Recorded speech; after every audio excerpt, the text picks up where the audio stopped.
Complex number पे based ये एक इजी सा क्वेश्चन ये पूछा गया था जेई एडवांस 2022 पेपर 1 में, न्यूमेरिकल बेस्ड क्वेश्चन था। और देखिए बोल रहा है कि let Z be the complex number with the non zero imaginary part. उसका इमेजिनरी पार्ट जीरो नहीं है, नॉन जीरो है, राइट, जेड का। But if this 2 + 3z + 4z square, और यहाँ माइनस का ही फर्क है, इसके बारे में बोल रहा है कि दिस नंबर इज रियल। अगर ये नंबर रियल है पूरा, this number is a real, then value of mod of Z square is, तो उसकी मॉड जेड के स्क्वायर की वैल्यू निकालनी है। छोटी सी ट्रिक यूज होगी, काम हो जाएगा। इसको पहले तो सॉल्यूशन लिखने से पहले थोड़ा सीधा सीधा लिख लो।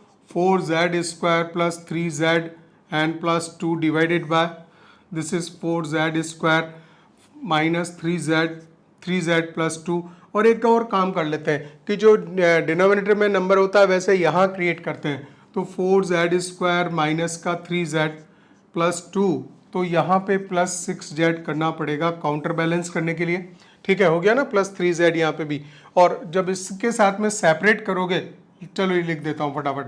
सो दिस इज -3z + 2, और जब हम सेपरेट करेंगे यहाँ पे तो क्या आएगा, ये पूरा नंबर आप एक रख लीजिए और दूसरा इसके साथ में सेपरेट करेंगे तो ये देगा 1 plus, and this is 6z upon 6z this is 4z square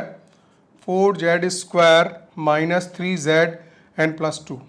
अब देखिए एक और काम करते हैं कि इसको पूरा, इस वाले पार्ट को पूरे को z से डिवाइड कर देते हैं।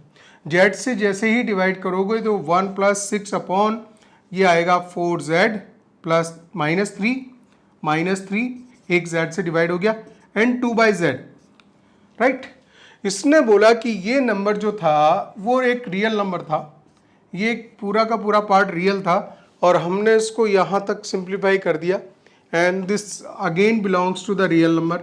यहाँ तक ये पूरा रियल ही है, और उसमें देख रहे हैं कि ये पार्ट रियल है, 1 रियल है, 6 रियल है, तो इसको भी रियल होना पड़ेगा, पूरा पार्ट रियल होना पड़ेगा, तब वो रियल होगा।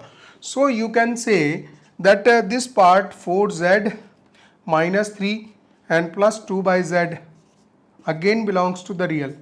अगर पूरा ही नंबर रियल हो तो रियल की एक प्रॉपर्टी होती है, रियल नंबर में ऐसा होता है कि z = z बार। अगर कोई नंबर z हो, अगर वो रियल हो, z रियल हो, तो उसका कॉन्जुगेट जो होगा that will be z = z bar के इक्वल होगा। Conjugate number, conjugate of that z will be equal to the z, right. तो ये चीज होगी, वो चीज हम यहाँ करने वाले हैं। 4z -3 + 2/z is equal to, इसका पूरे का कॉन्जुगेट लिखूंगा मैं, 4z बार -3 का तो कुछ होगा नहीं, +2/z बार। इसको हमने इक्वेट कर दिया। अब बहुत आसान काम है, हालांकि आप समझ गए होंगे, ये रियल नंबर कट जाएगा और इसमें से 4 को ये उधर ले जाओ उसमें, तो ये आएगा z - z बार। ठीक है, इस नंबर को भी इधर लाएंगे, ये z बार है, ये 2/z ही है खाली। हाँ, तो इसमें जैसे ही ये जाएगा तो 1/z -1/z बार आएगा, = 0 आएगा। ठीक है, तो फिर क्या करो, इसमें से सपोज एलसीएम वगैरह लेंगे, z - z बार और +2z बार ले लेंगे, एलसीएम दिखाई दे रहा, तो ये देगा z बार -z आएगा। लेकिन मैं चाह रहा हूँ इसमें से कॉमन निकालना, z - z बार को बाहर निकालना चाह रहा हूँ। तो एक काम करता हूँ कि इसमें माइनस, इसमें कॉमन ले लेते हैं यहाँ पे, और इसको z - z बार कर देते हैं, z - z बार। अभी ठीक है ना। अब एक काम कीजिए कि z - z बार को भी कॉमन ले लो, तो z - z बार अगर इसमें से कॉमन लेंगे तो ये बचेगा 4 - 2/2 दिस इज z बार बचेगा = 0। ठीक है, हमें मॉड z के स्क्वायर की वैल्यू निकालनी है, तो हम इसको ये भी 0 लिख सकते हैं।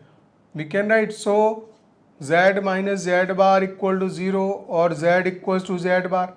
तो ये शो कर रहा है कि z भी रियल है, ये पॉसिबल है नहीं, उसने लिखा नॉन जीरो इमेजिनरी पार्ट वाला है, तो ये वाला पार्ट चलेगा फिर, और लगता है इसमें। ठीक है, तो इसको लिख सकते हैं 4 = 2/, इसको मैं लिख ही दूँ, मॉड z का स्क्वायर लिख दूँ, और क्या लिख सकते हैं, मॉड z का होल स्क्वायर, इसको ऊपर ले जाएंगे ये नीचे आएगा, तो 1/2 बचेगा। इसका मतलब ये हो गया आपका 0.50 and this is the answer, right. क्योंकि एक पार्ट को हमें उसको छोड़ना था, दोनों में और लगाना था, और वो चीज इसने पहले से ही मेंशन कर दी थी कि z is a complex number with a non zero imaginary part, तो इसको तो हमें हटाना था, z रियल नहीं है पूरा पूरा, ठीक है। तो ये वाली चीज सही है, लेकिन मॉड z का स्क्वायर होगा 0.5।